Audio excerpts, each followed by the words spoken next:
Ayan, oras ti market manen.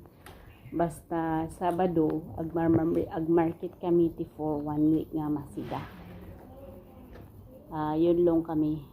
Medyo mahirap na ngayon ang mag-market sa amin dahil wala na kaming service na sasakyan.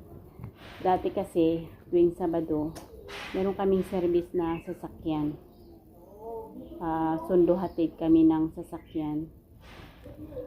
Ngayon, commute na kami, may dala-dala pa kaming trolley. May trolley ka nang hinihila, may bag ka pang abit-bit. So parang mahirap na ngayon. So but lang guys, tiis-tiis lang. Makakaraos din tayo. Ito yung place ng tinitirahan namin. Ayan, yung mangga, ang daming bunga. Ayan guys, happy Sunday. Sunday tuloy. Saturday everyone.